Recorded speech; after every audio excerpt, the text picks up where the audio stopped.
কিছু অতিথি কবুতর আছে আর নতুন আরেকটা কবুতর আমাদের বাসায় আসছে, এগুলো আপনাদেরকে দেখেন। একটা ছোট্ট মেহমান দেখতে পারতেছেন, একটা টেম করা কবুতর। আসসালামু আলাইকুম সবাই, আমি নিবিড়। আমার নতুন একটা ভিডিওতে আপনাদের সবাইকে স্বাগতম। আমার সাথে এই যে এখানে একটা ছোট্ট মেহমান দেখতে পারতেছেন। ছোট বলতে গেলে ওর বয়স আজকা প্রায় হয়তো আপনার 2.5 থেকে 3 মাস, কিন্তু ওর এখন পর্যন্ত এক পরও ঝাড়ে নাই। আসলে না ঝাড়ার কারণটা কি আমি বলি, এটা হইতাছে ব্ল্যাক। অনেকে হয়তো দেখেই চিনছেন, আবার অনেকে হয়তো চিনেন নাই। এটা হইতাছে আমাদের একটা টেম করা কবুতর। আর ওরে আজকা ছাদে নিয়ে আসার কারণ হইতাছে ও আমাদের ঘরে থাকে সবসময়, আর ঘরে থাইকা ও এক প্রকার অ্যাগ্রেসিভ হয়ে যাইতেছে। অ্যাগ্রেসিভ বলতে ও 2-3টা স্থান বাইছা নিয়েছে, যে আমাদের ঘরে এখানে বৈশা থাকে, ওখানে বৈশা থাকে। আর আমি বাদে ওইখানে যদি কেউ হাত দেয় তাহলে হাতের ভিতরে ঠোকরায় অনেক করে, যার কারণে ঘরের সবাই ওকে অনেক ভয় পায়। আর ওকে আজকে ছাদে নিয়ে এসেছি কারণ একটাই, হয়তো অনেক দিন ধরে ঘরে বন্দি। আর যেহেতু আমাদের টেম করা কবুতর, এটারে ছাদে নিয়ে আসার একটাই কারণ, অনেকেই জানেন এগুলো হইতেছে হাই ফ্লাইং কবুতর।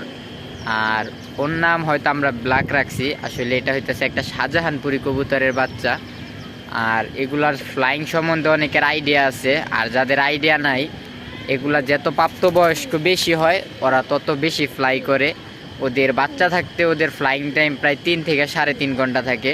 আর যখন প্রায় দশক ঝাড়ে তখন 4 ঘন্টা 5 ঘন্টা, শীতের দিনে 7-8 ঘন্টাও ওরা রেকর্ড আছে ওদের নামে। আর এটা হইতেছে আমাদের একবারে মেন পেয়ার যে শাহজাহানপুরি, ওইটারই একটা বেবি আমরা আমাদের ঘরে নিয়ে গেছি টেম করার জন্য। মাশাল্লাহ ওই অনেক ভালো টেম হয়েছে, কিন্তু ওই একটু দুষ্টামিও করে। দুষ্টামি বলতে যখন আমরা ডাকি আমাদের কাছে আসে না, আবার যখন ওর নিজের মন চায় তখন আসে।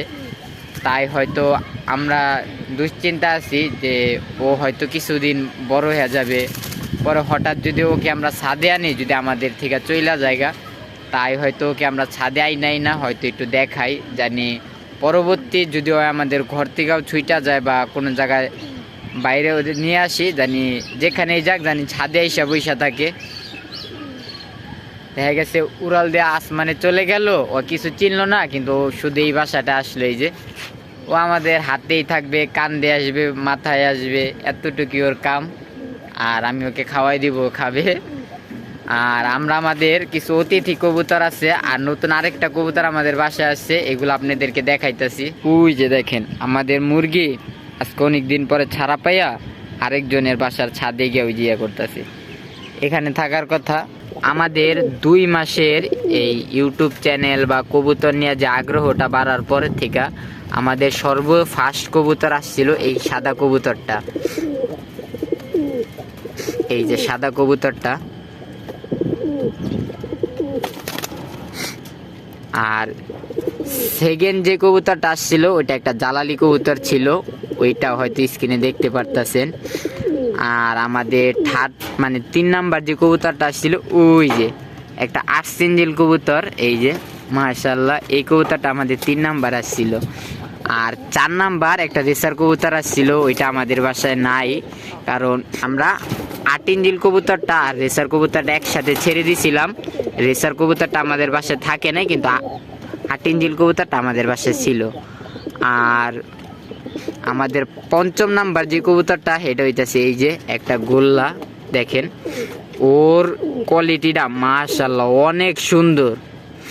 আমাদের 5টা কবুতরের ভিতরে 4টা কবুতরই মেল ছিল, একটা কবুতর শুধু ফিমেল, এই যে শেষে যে গোল্লাটা। সবাই জানেন আমরা একটা খোলামেলা জায়গা খুঁজতেছি, কারণ ওখানে আমরা কিছু কবুতর হয়তো ছেড়ে পালবো, যেমন এই সাদাটার সাথে একটা ফিমেল আনবো, আর্চেঞ্জেলটার সাথে একটা ফিমেল আনবো, এবং ওর সাথে হয়তো একটা মেল আনবো। কিন্তু কে ওর সাথে মেল নাই না, আমরা চিন্তা করতেছি ওর এই সাদাটার সাথে জোড়া দিতে।